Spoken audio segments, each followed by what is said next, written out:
Also, I want to add our voices to those that are excited that 330,000 workers in the state of Connecticut will be getting a raise in October. So I think that's excellent. It's now a week away from the end of session. There's an incredible amount of work to be done, a lot of loose ends to tie up, and you may see that at various points in the House to where we go into a pause to try to get things ready. Hopefully, the minority party will continue to work with us to keep the agenda moving. I know there's bills that they feel strongly about and they want to voice their objections. I don't want to go to a filibuster. Let's have an honest debate, discussion, questions. But there was a few times last week that it was like, what does this coalition mean? I mean, let's ask questions pertaining to the bill and let's move on. So that being said, big bills that are still out there, which I know everybody is interested in. The legalization of marijuana is out there. I wouldn't put the odds very high on us acting on it this year. We are throwing around the idea of putting it up next year for a constitutional amendment. Let the voters vote in on that, and then we'll come back and do the regulations afterwards. Sports gambling, there's still meetings going on with the hopes of us being able to come to a final conclusion on that bill.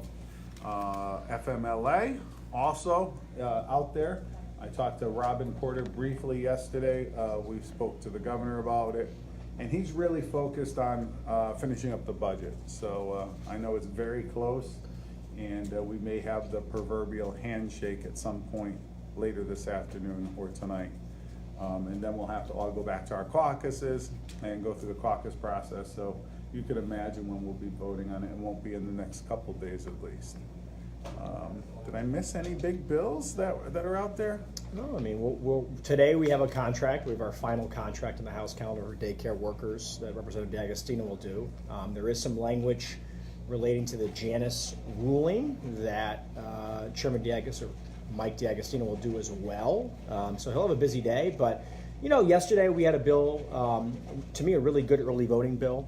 Representative McGee, Representative Fox worked really hard on that, Representative Haddad. And Mike France, the ranking member, worked really well with the chairman, and they were able to do that bill in a time that I think was satisfactory. People had their questions asked and answered. I think Janus is moving in that direction today. So the nice thing is, even where there's disagreement, there's cooperation to the extent that people are going through the bills line by line, using my office often, and I think that's helping facilitate movement of things, not taking 42 hours to do stuff. What about the Trust Act?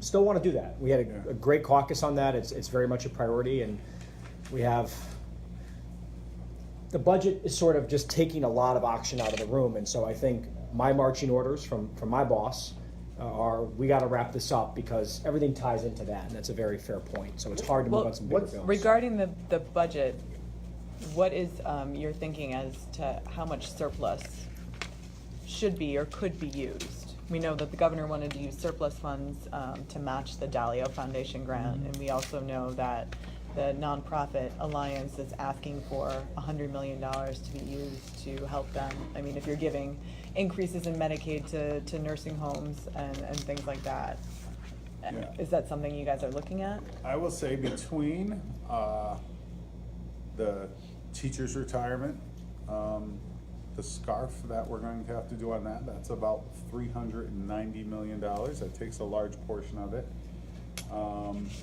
We were asked not to do anything with another large portion of it, depending on how the hospital discussions went, and we're going to get those numbers soon.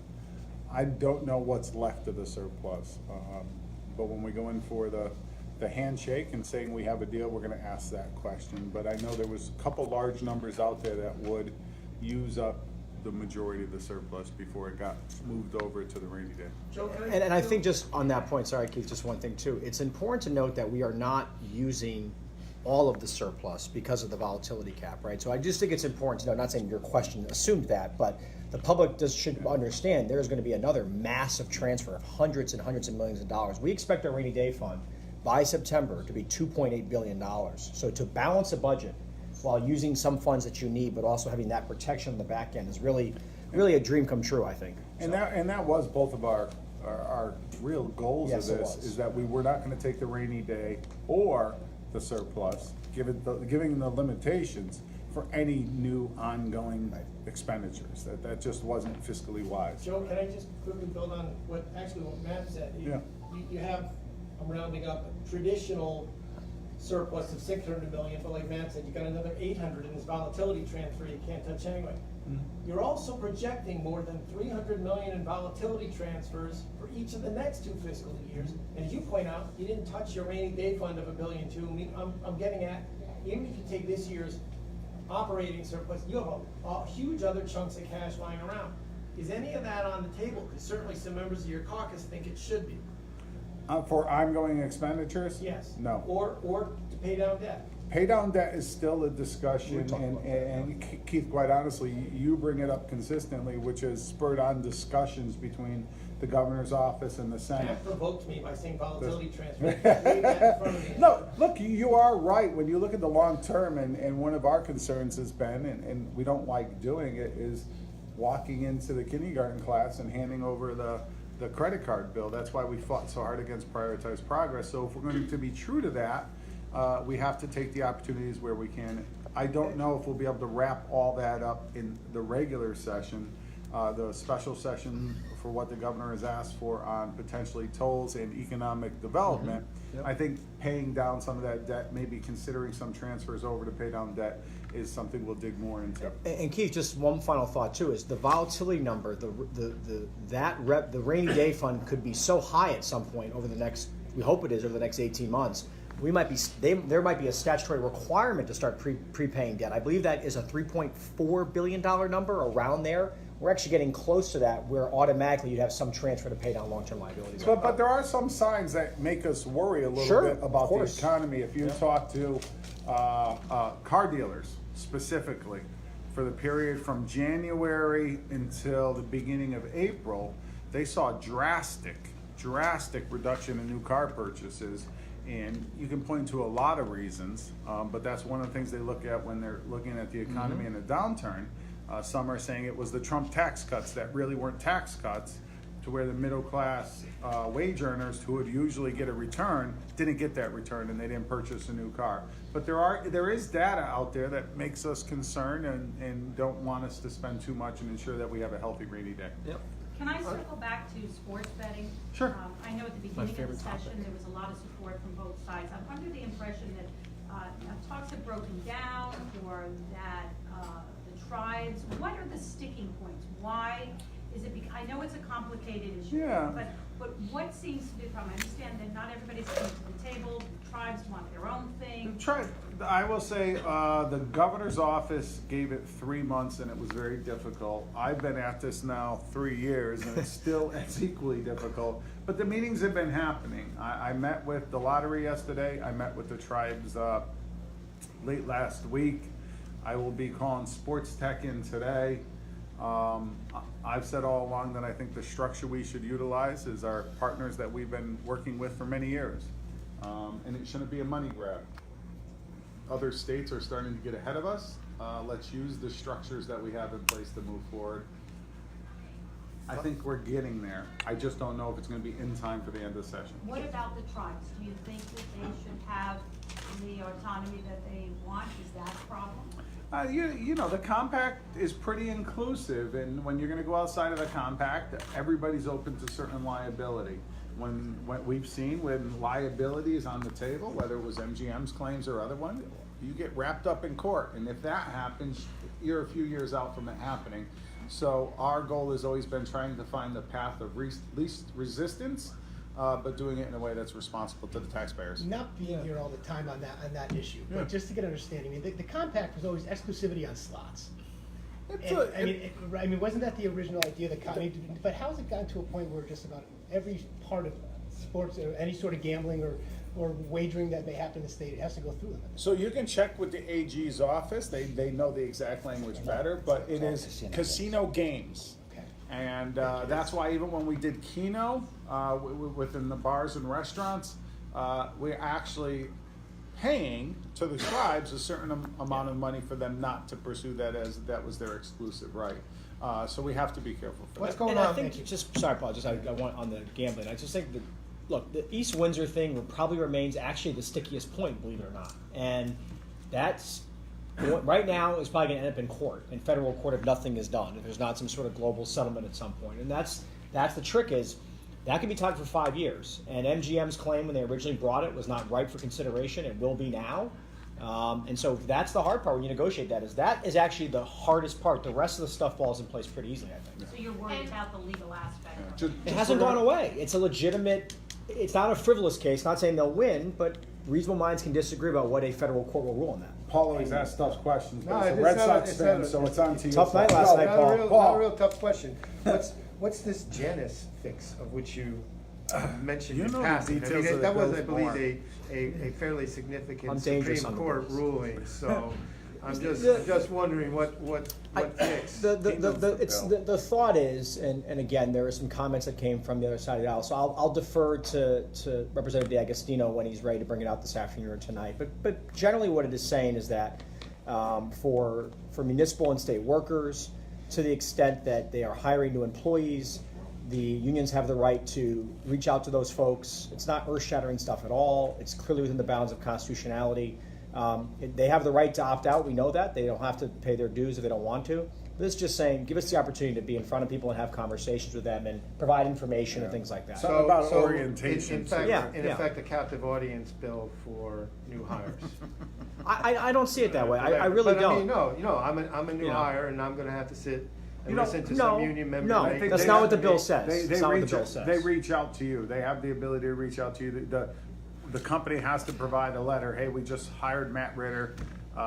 This is his address and this is his phone number or email address. But, Well, but not this- even the well, company. It's just state and Will a new hire then municipalities now. have the ability to opt out of that? Yeah. I don't want you contacting a union on my behalf. Yeah.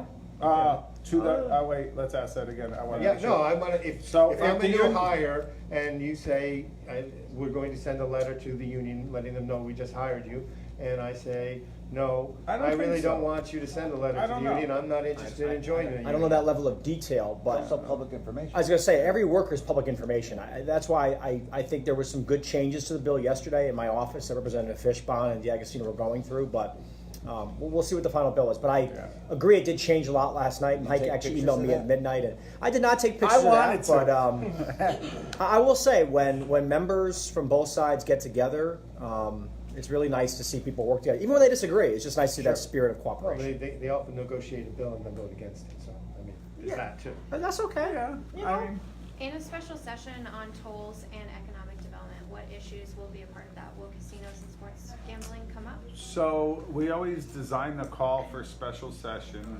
We try to limit it because what you will run into is every bill that failed to move through the General Assembly this year, if the call is too broad, they all come back to life. So we will be very cautious with the call. So we are preparing as we speak 2 calls.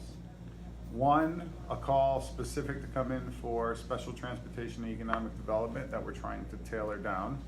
But then just a call to continue regular business at midnight on June 6th also.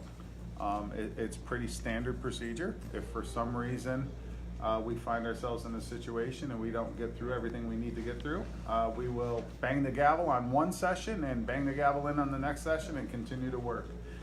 So while it's a typical hard deadline, we always have 2 calls prepared just in case. Governor has said FMLA, he wants you to consider that for special session too? We're still working on it though. I'm not giving up hope on FMLA yet. Chairman Porter has really done a lot of hard work. Chairwoman Kushner also did a ton of hard work on that. I don't think we're that far off. If What's the we don't holdup? get there, we're just trying to wait for clarification exactly what the governor wants for I think it's really the board makeup and how they go about allocating the resources out to provide the program. So it's back to those negotiations again, and quite honestly, Representative Porter comes at it from a different direction, and I think a little bit Senator Kushner, and then the governor. So it's getting them closer. And just, I mean, I I really want to do the bill. Yeah. I mean, it's important to me. I think it's time has come, and it will make a great impact on a lot of people's lives. How much money you make should not impact your ability to care for your child when you have a newborn, mother or father. How much money you make shouldn't impact your ability to care for loved ones or yourself when you're sick.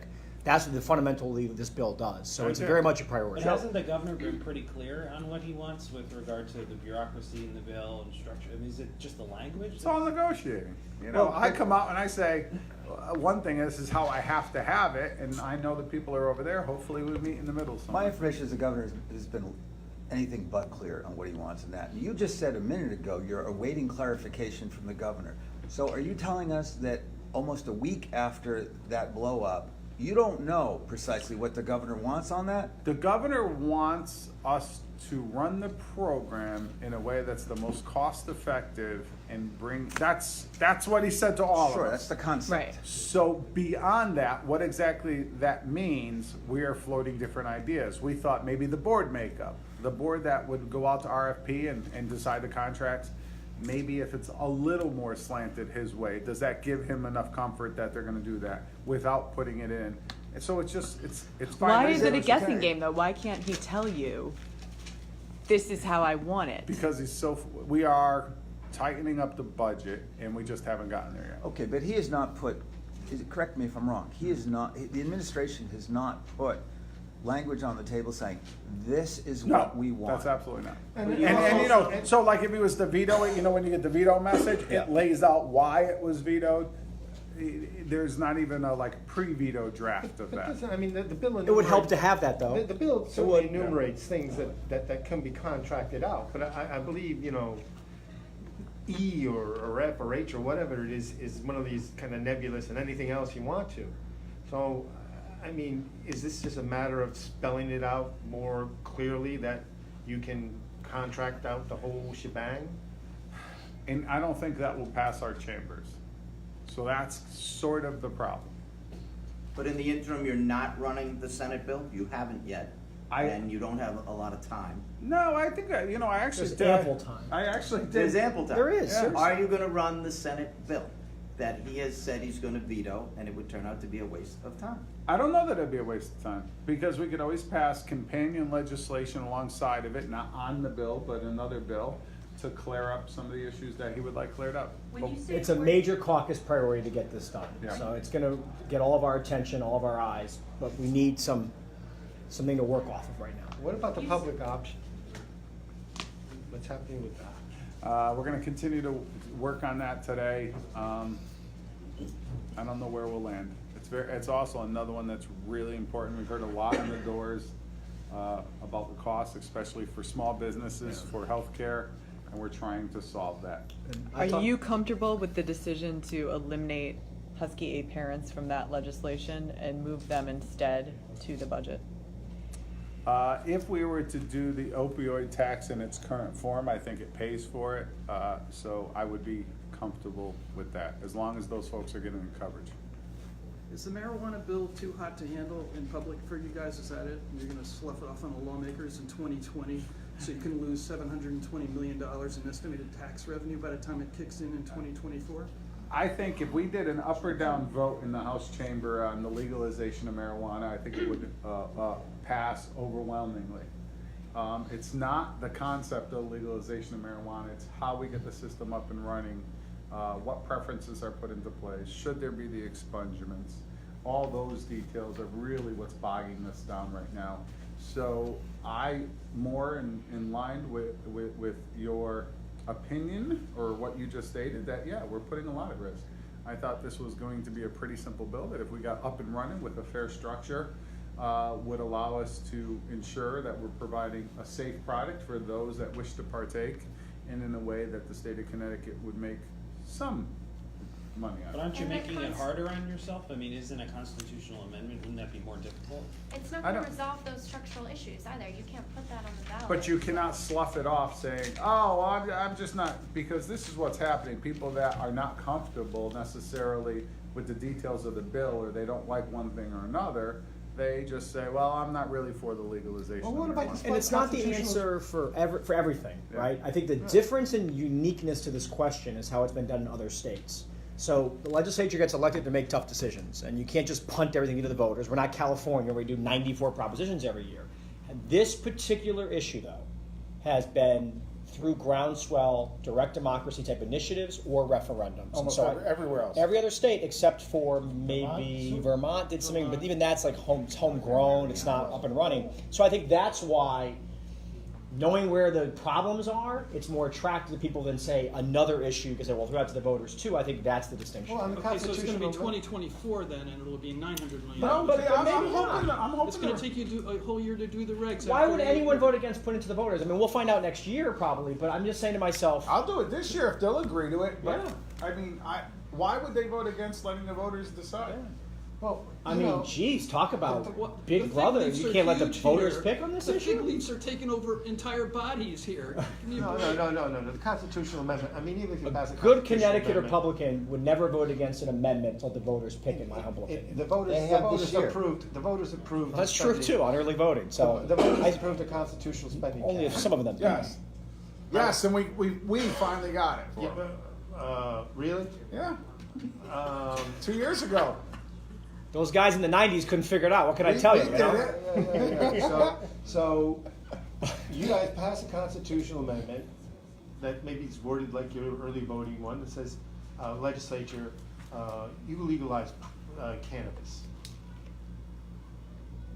Well, you know, what do we wait, You have- another and you 30, have- 40 years before No, that and happens? you have- Another 20 years? You have your first legislature session. You have to come up with the regulations to implement. No, okay, all right. It's all how you word it. All right. Okay. Could you ignore that issue? You could, and you could say, but I think to the speaker's point, for some of the people who struggle through the details of it, perhaps at a minimum having the public weigh in, and what something might be an overwhelming fashion based upon the polling that we've Well, seen, yeah. that's harder to do. I But think. isn't there also some objections to just doing this for the money?